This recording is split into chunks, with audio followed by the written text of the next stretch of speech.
안녕하십니까. 신의균의 국방TV 데일리 디펜스입니다. 요즘 제가 계속 중국 이야기 해드리고 있는데 오늘도 중국 이야기 해드리겠습니다. 중국이 지금 완전히 스스로 수렁 속으로 기어 들어가고 있는 것 같습니다. 좀 제발 그렇게 들어가서 완전히 빠져나오지 못하게 됐으면 좋겠네요.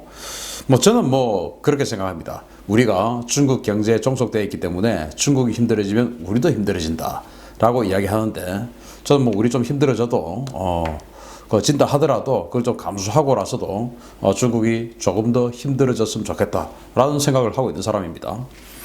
자, 중국 시황제 최후의 승부수를 던지나 이제 폭망으로 가는 겁니다. 자, 무슨 내용인지 한번 보시겠습니다. 자, 미국의 초강력 제재 존폐 기로에 놓인 이 화웨이입니다. 대미 결사 항전을 선언했죠. 그러면서 화웨이 사내 게시판에 이 사진과 함께 이 글이 올라와 있습니다. 자, 이 사진 한번 보십시오. 전투기가 완전히 너덜너덜해져가지고 비행을 하고 있는 사진인데, 이게 이제 2차 대전 때 소련군 전투기예요. 일류신2 전투기인데, 여기 소련군 조종사인데 유대인 조종사예요. 그래서 600여 발의 총탄을 맞고 이제 독일군에게 맞은 거죠. 그리고는 이제 기지로 귀환하고 있는 모습입니다. 정말 악전 고투 끝에 어떠한 어려움도 극복하고 목표로 향해서 간다라는 그런 상징적인 사진이죠. 그래서 이 화웨이는 이 회장이 어떤 회사에 위기가 있을 때마다 이 사진을 즐겨 올린답니다. 자기 딸이 캐나다에서 구속됐을 때도 마찬가지고, 지금도 이제 이거 올리고 이렇게 썼답니다. 상처 없이 야성을 기를 수는 없을 터. 자고로 영웅은 고난 속에 태어나는 법이다 라고 5월 16일 날 화웨이 사내 게시판에 이걸 올렸어요. 난세에 영웅 난다. 지금 난세니까 우리 영웅 한번 돼보자. 극복하자. 이 이야기겠죠. 이 정도로 지금 화웨이의 마음이 지금 이런 상태다 이겁니다. 자, 그런 상태에서 모든 영역에서 동시다발적으로 들어오는 미국의 공세에 지금 만신창이가 되고 있는 중국입니다. 사실 이런 것들은 스스로 자초를 한 내용이죠. 특히 이제 이 바이러스 문제 이런 것들을 은폐를 하면서 그러면서 이 바이러스 은폐 이것 때문에 전 세계가 지금 중국에게 완전히 공분을 하고 있죠. 그리고 홍콩, 대만, 위구르, 티벳 이런 영토 문제, 분리 독립 문제, 이런 문제들이 지금 완전히 미국이 동시다발적으로 때리고 있습니다. 그리고 말씀드린 화웨이 게이트로 상징되는 경제 문제, 그리고 무역 분쟁, 이런 여러 가지 상황들이 시진핑 정부를 어렵게 하고 있는데요. 자, 이런 상황 속에서 이제 중국이 양회, 중국 최대의 정치 행사죠. 양회를 5월 21일부터 하는데, 그 양회를 앞두고 860조 원대의 양적 완화가 있을 것이다 라는 그런 기사가 나왔습니다. 자, 기사 한번 보시겠습니다. 중국의 연례 최대 정치 행사인 양회 개막을 앞두고 중국은 올해 재정 통화 정책을 아우르는 고강도 경기 부양책을 펼칠 예정이다. 중국 공산당은 지난 3월 말 정치국 회의에서 정부의 부채 증가를 감수하고서라도 대대적인 공공투자를 통해 경기를 살리겠다는 방향성을 정했으며, 이를 위해 국내 총생산 대비 재정 적자율 상향, 바이러스 항전을 위한 특별 국채 발행, 인프라 투자 등 자금 조달을 위한 지방정부 특수목적 채권 발행 한도 확대 등을 명문화했다.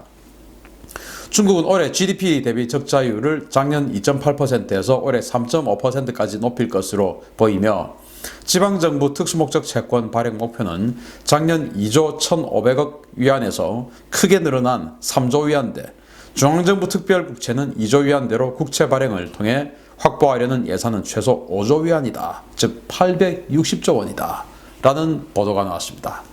자, 중국이 과연 이 860조 원을 추가로 돈을 찍어내어서 그 국채를 이제 팔겠다는 거 아닙니까? 그러면 결국 그것을 중국 인민은행이 돈을 찍어내어서 사든지 아니면은 중국의 시장에서 그것을 흡수를 하든지 돼야 될 텐데, 시장에서 흡수를 하면은 나름 괜찮은 어떤 상황이 되겠죠. 상대적으로 양적 완화 이렇게 해서 그 피해가 인플레이션이 온다든지 이런 피해가 시장에서 흡수를 했으니까 상대적으로 덜 하겠지만, 시장에서 흡수할 여력이 없어서 결국은 중국 인민은행이 그걸 사게 되면 이것도 이제 인플레가 바로 오게 되겠죠. 그래서 이 양적 완화가 뭐냐? 뉴스 다 아시겠지만 경기 침체를 극복하기 위한 방편 중의 하나로 중앙은행이 화폐를 발행한 뒤에 이 화폐로 국채나 민간이 소유한 채권을 매입하는 형태로 시중의 통화량을 크게 늘리는 정책입니다. 시중에 돈이 풀려 경기 활성화를 자극할 수 있으나 인플레이션과 환율 상승 등의 부작용을 수반합니다. 그래서 중앙은행, 즉 중국 인민은행이죠. 여기서 돈을 찍어내 가지고 이제 국채나 그 민간인 그 시장에 있는 채권을 사는 거예요. 그런데 이제 국채 지금 사겠다는 겁니다. 국채를 지방정부 특수목적 채권 그리고 중앙정부 채권 해서 5조 위안 이상, 그래서 860조 원어치의 국채를 발행해서 그 돈으로 뭔가 경기 부양책을 쓰겠다 이거 아니겠습니까? 그러면은 그거 어디 쓰냐? 이제 인프라, 뭐 일자리 창출하려고 하면 가장 좋은 게 이 사회기관 산업 건설행위죠. 그래서 이제 뭐 건설행위 하려면은 도로를 깔든지 건물을 짓든지 뭔가를 해야 되겠죠. 인프라 산업 아닙니까? 여기 해야 되는데, 자, 시진핑의 경기 부양책에 대한 반발이 이 경제 또 금융업계에서는 계속 흘러나오고 있습니다. 자, 5월 18일 사우스차이나 모닝포스트는 보도를 했는데요. 뭐라고 했냐? 21일 양회를 앞두고 경기 부양 방법을 결정해야 하는 정부가 양적 완화를 검토하고 있는 가운데 이에 대한 강력한 반대 의견이 본물을 이루고 있다. 중앙인민정치협상회의 샤오강 위원, 이 사람은 전 중국 증권감독관리위원회 주석입니다. 이 사람은 주말에 열린 칭화 세계금융포럼에 참석해서 중국은 인민은행이 무제한적으로 자산을 매입해 경제를 살릴 수 있는 돈을 시장에 쏟아붓는 양적 완화에 저항해야 한다 라고 주장했다. 그거 하지 말자 이거 아닙니까? 인민은행장을 역임한 저우 샤오찬 중국 금융학회 회장 역시 양적 완화는 부작용으로 초래할 수 있으며 시장에 무임승차자들이 생겨날 수 있다라고 지적했고, 마주인 인민은행 통화정책위원도 인민은행이 직접 국고채를 매입하는 것은 피해야 하며 이 같은 경우 인플레이션 위험과 위안화 절하로 이어질 수 있다라고 경고했습니다. 그러니까 이제 그 채권을 발행하더라도 인민은행이 직접 매입하는 건 피해야 된다라고 하지만 지금 정부는 결심을 굳힌 것이죠. 아주 많은 한 860조 원에 달하는 돈을 시장에 풀어서 뭔가 조금 일자리도 창출하고 경기를 좀 올리겠다 이거 아니겠습니까? 그런데 여기서는 이제 전문가들은 인민은행이 매입하는 것은 자제해야 된다.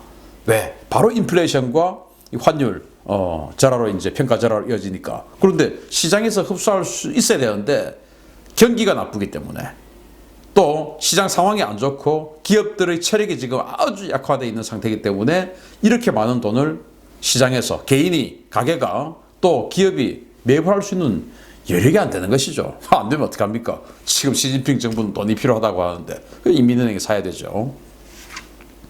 자, 각계 전문가 반대에도 양적 완화 가닥을 잡은 중국입니다. 자, 뒤에 사진은 리커장 총리인데요. 자, 우리 중앙일보는 이렇게 분석해서 보도합니다.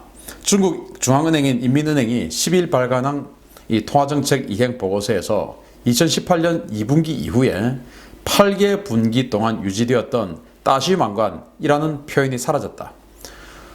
참고로 이 따시망관은 그 양적 완화를 뜻하는 그런 말이에요. 자, 바이러스 여파로 올 1분기 중국의 국내 총생산 GDP 성장률은 전년 동기 대비 마이너스 6.8%라는 충격적인 수치를 보였으며, 중앙은행인 인민은행으로서는 그 어느 때보다 적극적인 경기 진작 대책을 내놓아야 할 시점이다.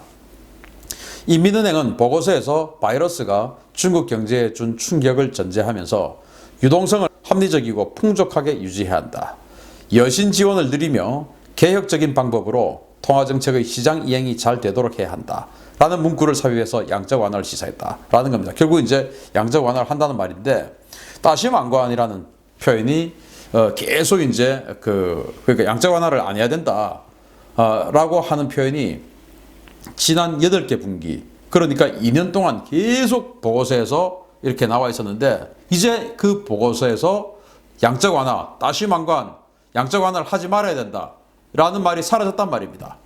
정부의 방침 다 뭐 우리나라도 마찬가지지만 이 국가기업들, 공기업들, 정부기관들 전부 최고 지도자의 방침에 따라서 전부 논리 개발하고 홍보하고 하는 거 아니겠습니까? 그래서 그동안 양적 완화하면 안 된다, 따시망관 이렇게 했다가 이제 2년 만에 이거 사라지고 안 하고 있다가 이제는 양적 완화를 시사한 겁니다. 그렇게 한번 완충 기간을 한번 주고 이제는 시작한 겁니다. 자, 우리가 이제 아주 상식적으로 알고 있듯이 저는 경제 전문가는 아닙니다만은 그냥 뉴스를 통해서 아주 상식적으로 알고 있는 게 중국은 연성장 8%의 고속 성장을 계속 유지해야만이 계속 선순환 굴러갈 수 있는 경제 구조다. 이렇게 이야기를 들었죠. 그래서 6% 성장만 되어도 중국 큰일 났다. 이런 이야기 우리 많이 들었지 않습니까? 그런데 지난 1분기 때 마이너스 6.8%, 플러스 6.6%도 위험하다라고 하는데 마이너스 6.8%. 이거 정말 충격적인 상황이죠. 그러니까 지금 중국은 어마어마한 이 부채 비율이 있는데, 특히 가계부채, 기업부채 엄청나게 있는데, 이게 이제 경기가 나빠지니까 상환해야 되는 것입니다. 그럼 상환하려면 돈이 있어야 되는데, 또 돈이 돌아야 되는데 상환 못하죠. 어떻게 됩니까? 가계가 전부 망하는 겁니다. 경매 들어가는 것입니다. 우리로 치면. 자, 위기 극복을 위해서 정부 부채 늘리는 중국 이제 괜찮을까라는 것이죠. 우리 이제 코트라가 작년 말에 이렇게 보고서를 내놨던 건데요. 한번 보겠습니다. 중국 국제금융협회에 따르면 2018년 6월 기준해서 중국 총 부채는 219조 1000억 위안 규모이며 2008년 금융위기 이후 계속 급증 사태에 있다고 경고했고요.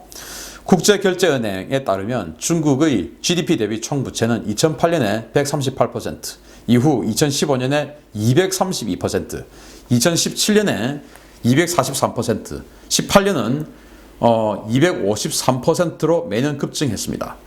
국제금융협회는 19년 7월 기준의 중국 GDP 대비 부채율을 가계 54%, 비금융, 이제 기업이죠, 155.5%, 정부 51%, 금융 43% 수준으로 밝혔으며 19년 3분기 기준 GDP 대비 전체 부채율이 303%까지 증가했다고 경고했습니다.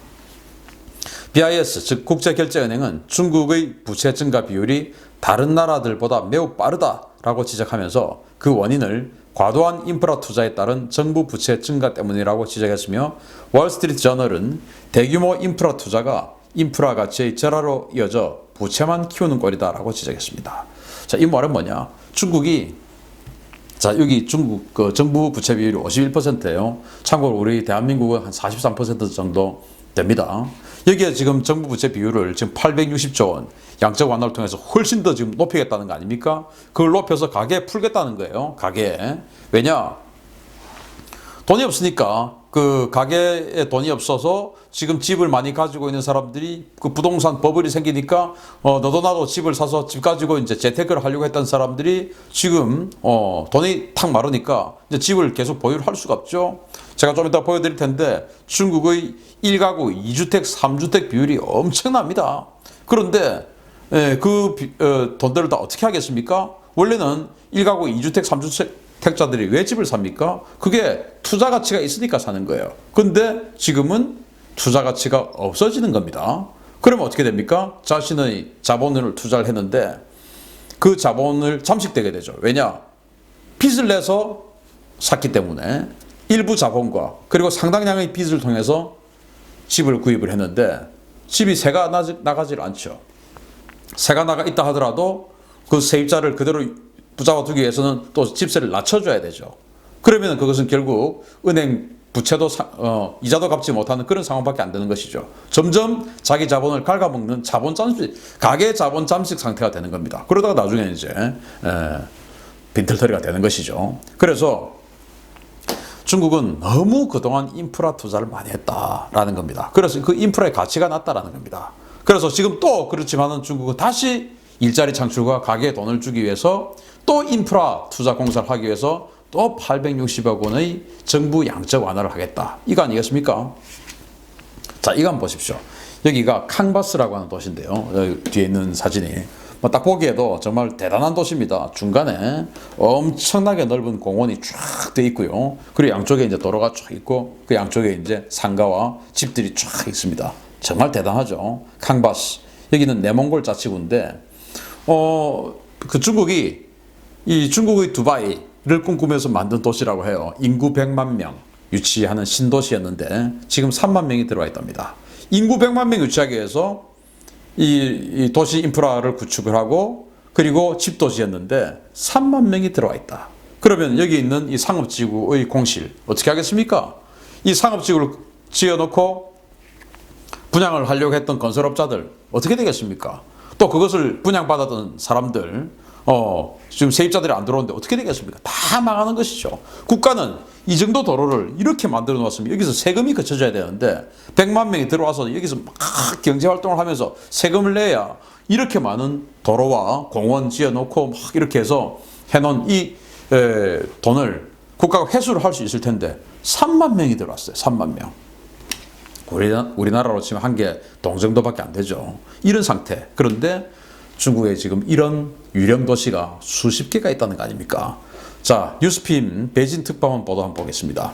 중국의 아파트, 즉 주택 공실률이 22%에 달하며 도시 가구 주택 소유 현황을 보면 10가구 중 6가구가 자가를 소유하고 있다.